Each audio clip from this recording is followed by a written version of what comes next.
Rafiki yangu, kuna wimbo mmoja wa Kikristo ambao umegusa mioyo ya mamilioni ya watu duniani kote kwa miaka zaidi ya 150.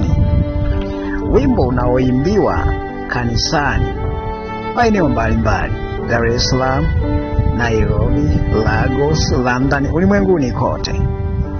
Wimbo ambao umefanya watu wanalia bila hata kujua kwa nini wanalia.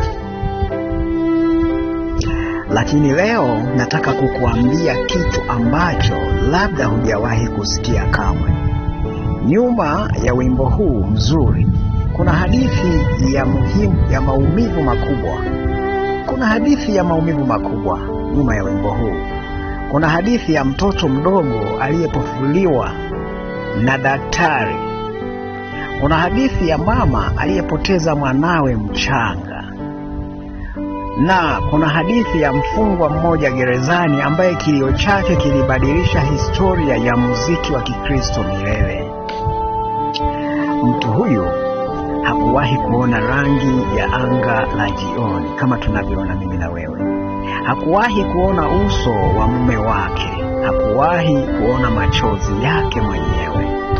Lakini aliendelea kuimba, aliendelea kupenda, aliendelea kutumaini.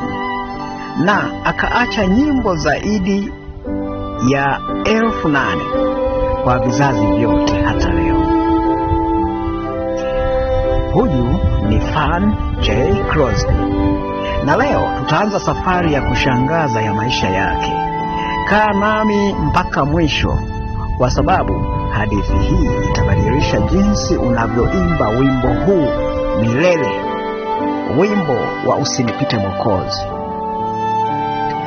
Fuata au follow ukurasa huu, follow channel hii, ili uweze kusikiliza sehemu ya pili ya historia ya Fan J. Crosby.